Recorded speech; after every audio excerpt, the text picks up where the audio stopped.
एक बात याद रखो, हर चीज के लिए छुटकारा दिया गया है, हर चीज के लिए प्राइस पे किया गया है। अगर आज इंडिया आजाद है, इसके लिए प्राइस पे किया गया है, लोगों ने अपनी कुर्बानियां दी हैं। अगर आज आप आराम से यहां बैठे हैं तो फौजियों की कुर्बानियां आज भी हो रही हैं बॉर्डर के ऊपर।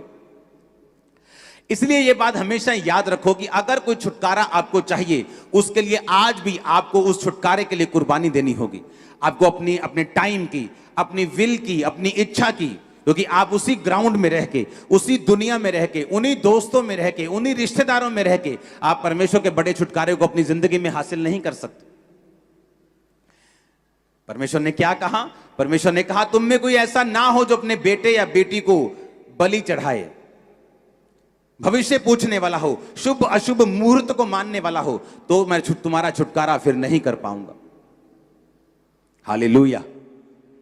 औरतों को आदत होती सबसे ज्यादा ये चीजों को मानने की, और इसलिए सबसे ज्यादा बंधन भी उन्हीं की जिंदगियों में रहते हैं। परमेश्वर ने कहा जब तुम मसीह में हो सब कुछ नया हो चुका है।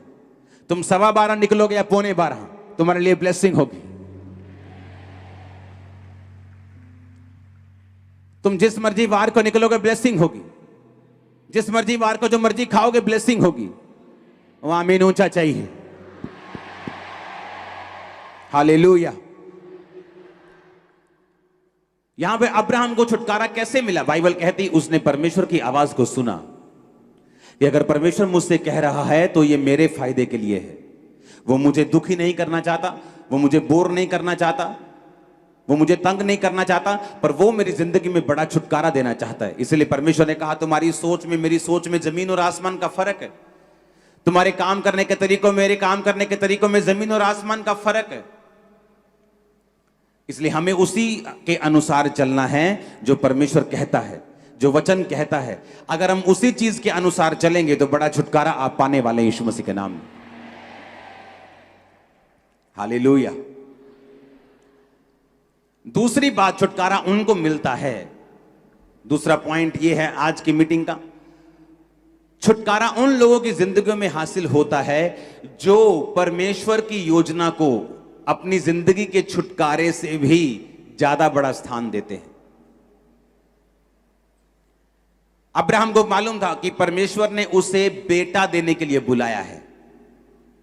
अब्राहम को मालूम था कि परमेश्वर ने उसके वंश को बढ़ाने के लिए बुलाया है।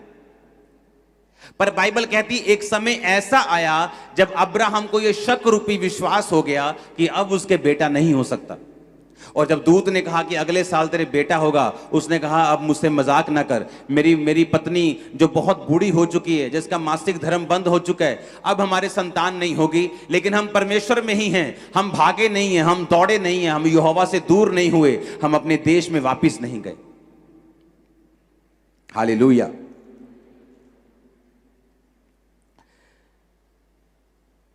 उसने कहा उन्होंने पराये देश में परदेसी के समान